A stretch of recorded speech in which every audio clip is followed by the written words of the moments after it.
We have the one and only Matt Magera. He's in the building, CEO at Talanta AI. Very young guy, smart guy. And we're talking all things the 9 to 5. Yes, is the 9 to 5 dead? The future of work in Kenya. Matt, what's up, man? Hi, Kev. It's been a while. How are you? I've been good. So I told you I was going to invite you again. Yeah. I'm happy to be back. Exactly. You can just get closer to the mic. Yeah. So how was your day, you guy? My day was good. Just building, just pushing. Yeah. Being in the workspace, you get to deal with a lot of people trying to build their careers, trying to grow. Right. So it's an interesting experience, like seeing the growth, seeing the opportunity and all that. Exactly. Yeah, that's interesting. What are you working on, man? Any new innovations? You builders, man. There's always something in the works. I think I've been in the workspace for the better part of my career. I'm still building in terms of like helping guys find jobs, helping recruiters find the best people for opportunities. I've been doing a lot of work in terms of like adding AI to that and trying to make it more simplified, much easier. Yeah. And all. Yeah. So let's get down into this conversation for the 9 to 5 dying, bro. Kwanzaa, it must have been like 2 weeks ago, I checked the deputy president, Kithure Kindiki, saying, these days, this whole story for guys wearing suits at work is dying. You know what I mean? Especially if you check how millennials and Gen Zs go about work. They're very open-minded. They're trying new ways of approaching work, especially this whole work-life balance. It's a real conversation amongst younger Kenyans. So let's go back to day one. Yeah. So you've built your career across tech and AI. What was your first experience with, if at all you've had an experience with the 9 to 5 work? How did it shape your view of work today? I haven't had a 9 to 5 job. So I just knew you were going to tell me you've never had that experience. Are you serious? Never. I've never had that. You've never done the whole you wake up at 5 in the morning? Nah. Maybe. Yeah. I say I'm in a more of 24 hours, 7 days a week. Oh, that's interesting. Yeah. Like doing a business is anytime, any day. Like I'm here and it's past 5. Yeah. Still working. So I've never had like formal 9 to 5 where I was hired and I was doing work from morning till evening. But I've engaged with people in that situation, and also because I build tools that enable companies to hire for such positions. And I think I've looked at it, I've considered it at some points, but it hasn't been the thing for me. Yeah, it's not for you. Yeah. I think about it and like, okay, there's that, I can do my work from anywhere at any time. Exactly. Now having that structured approach, it's never really clicked for me. Yeah. But maybe I'll try it one day. Let me ask you something, bro. Yeah. So most folks usually think that a 9 to 5 is probably one of the only, if not the only, path to success. And then of course eventually you get into biashara.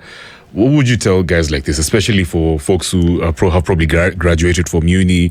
They just think I have to get a traditional job, rise through the ranks. That's the only way I'm going to be a success. I think the world is changing, and as you said, the 9 to 5 era is done. Like for our grandfathers, for our grandmothers, they had that formal job where they would work at one company for their entire career, that 9 to 5 job, and then at the end of it, they eat their pension from the company they worked on.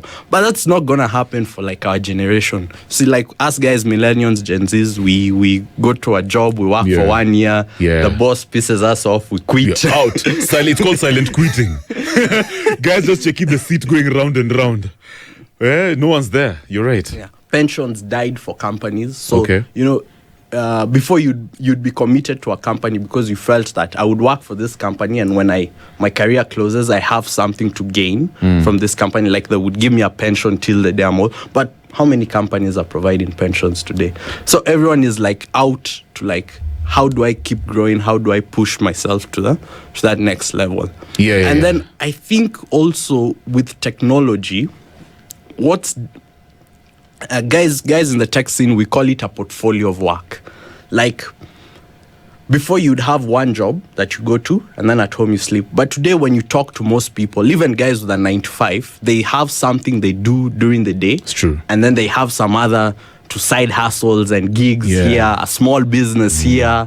The gig economy, the job for the weekend and all that. So what you're seeing is, guys, due to tech, you can have this portfolio of work enabled by technology. You can have an Instagram page where you're doing influencing and making some little money here. Yeah. You can have equipment at home where you promote. I want to your jump in business. there. I mean, that's cool. We can always work different jobs in it, but there's a question of the safe route, right? At a time when the economy is very volatile, you could be asking, some guys are like, you know what, for now, let me just work a 9 to 5. Other folks are like, Apana, let me just get out there, man. I'm not going to be a slave to nobody. Yeah, Kwanzaa guys are being chujwa these days, left, right, and center. It's a very interesting situation we're in, right? The economy is not stable. So if somebody asked you, because you're in this space, really, what's the safe route? I think the safest thing you can do for yourself, guys tend to assume a 9 to 5 is secure, but you've been seeing layoffs. Yeah. So I think the safest route is to build yourself, build your brand, build who you are. Yeah. We're moving from a place where guys are hiring you based on your degree to based on what you can deliver, what you've done. Yeah. Yeah. And back to what I was saying, if you're able to build this portfolio and showcase what you can do. Yeah. Like, this is what I've done. Maybe you're a DJ, I've done these events. Maybe you're a musician, I've done ABCD, I have this number of views on YouTube. Maybe you're a developer, I've worked on these projects, I've done ABCD. That brand, that portfolio of work you're able to do is what's going to keep you going. Because you could lose your job. You could bet on a 9 to 5, and tomorrow it's not there. It's true. It's true, man. I know. So what do you do? That's a good question. So I guess my next question is, what are some from what you've observed, what are some of the biggest challenges most folks face when they are trying to get off the 9 to 5? I think for someone who's always been in a 9 to 5, maybe it's that fear of the lack of security. Yeah, maybe you're used to, you show up at work at the end of the month, you get your pay. Yeah. So maybe jumping in that situation where you're out there finding for yourself, negotiating deals, looking for gigs here and there, it might be, there's that fear. But I think generally with most things, with starting a business, with trying something new, it's just overcoming that fear and jumping into it. Yeah. You don't need to go head first. You can try it on the side as you have your job. Correct. Learn, and then with time, you'll be able to make it work. Yeah. All right, let's take a short break, man. Guys, that is Matt Magera. Man, this guy's dope. So we're talking all things the 9 to 5. Is it really dead? What's your experience? And what's your take on the future of work in Kenya? We're coming that it's a model of work that's dying, to be honest. And the question I can ask is, industries in Kenya, do you think they're being flexible enough? Do you think they're well prepared for the shift, the transition from a 9 to 5 to something else, right? Are they aware that most Kenyans are soft quitting? They're looking for other forms of work, the whole work-life balance, right? So are industries ready for the new Kenyan workforce and how they perceive work? I think what I see the biggest problem I see with the industries today is that we talk about unemployment a lot, but I think the bigger issue is underemployment. Like, most guys are working for roles beneath what they're trained for. Yeah, we have accountants maybe driving Uber cars.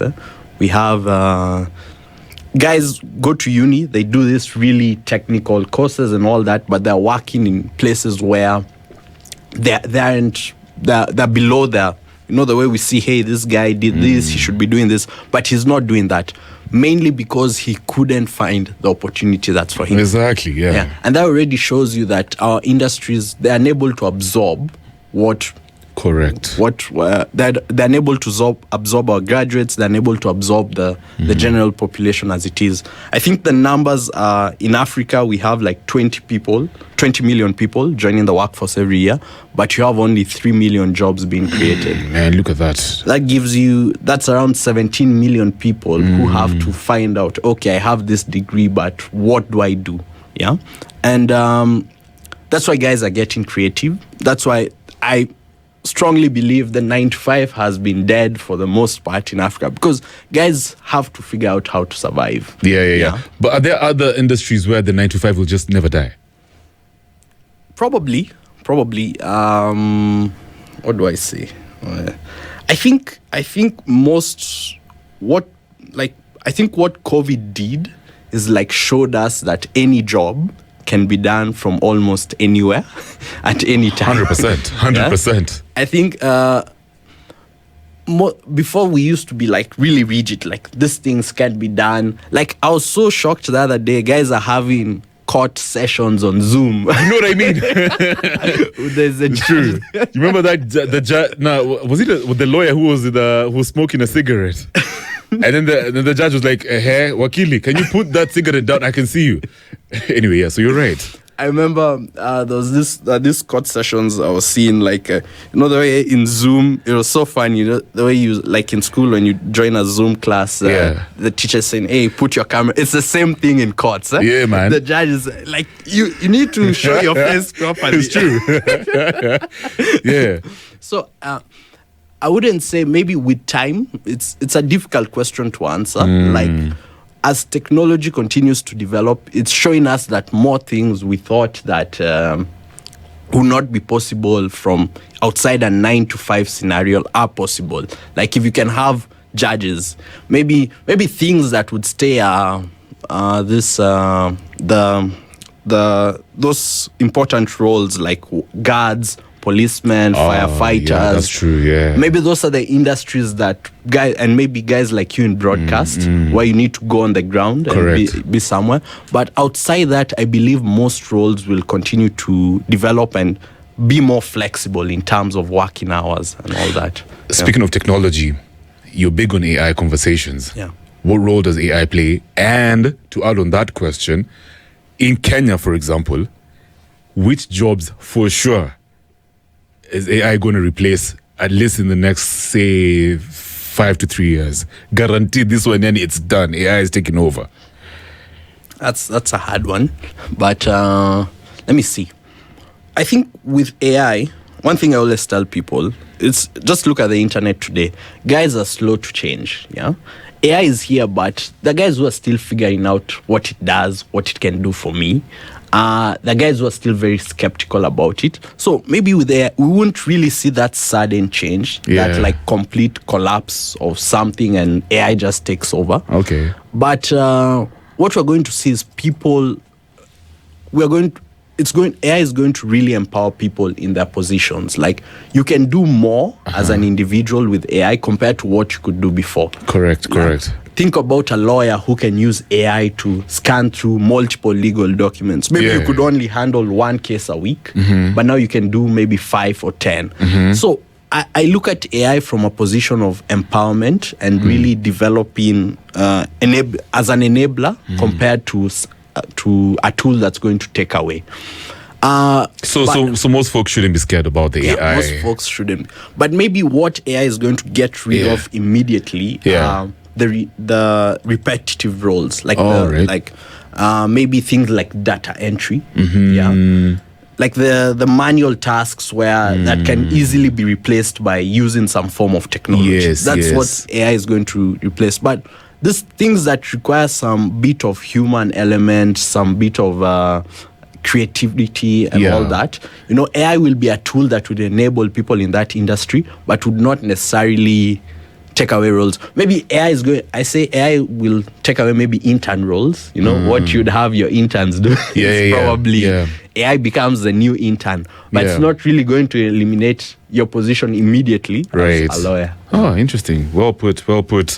Another question.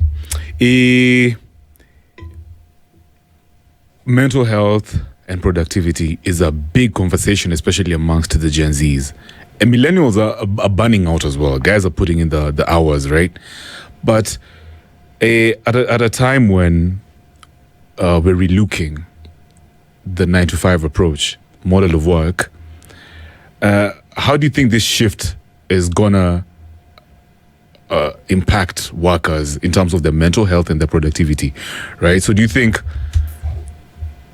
most guys will be less stressed, less fatigued when they choose to be more flexible with the time that they put in, especially in the office, that kind of thing? I think we slightly touched on this earlier. Like these days, more people are more willing to say no.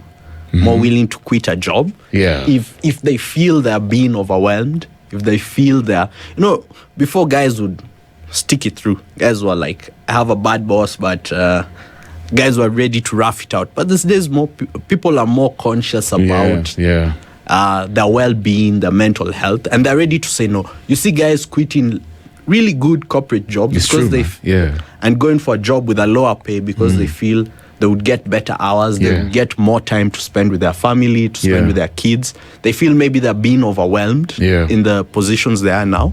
So I think the end of the 9-to-5 role, what it gives people more choice. You have the choice to decide that since you don't need to work within a fixed hour period, you have choice to decide what you're going to do with your life, where you can spend your time, what you can commit yourself to, and when. I think so. It's an advantage for the greater part of society. I think it's a it's a plus in terms of mental health. Like just having that flexibility, being able to decide what you can do, when you can do it, is really nice. Yeah. So you say choice. I want to add to that. So what about the angle of opportunity, right? So this whole thing for remote jobs, working from home. So do you think it's gonna open up more opportunities for guys and also lessen the inequality gap, right? Because the people who back in the day, guys were like, "Hey, man, they look at people who work at a different class." But nowadays, the internet has opened up the space, right? So do you think moving forward, inequality will lessen and opportunities are going to be more and more? Is that what we're seeing? Is that what we're going to experience moving forward? I think I wouldn't say, it's hard to tell if maybe inequality would lessen,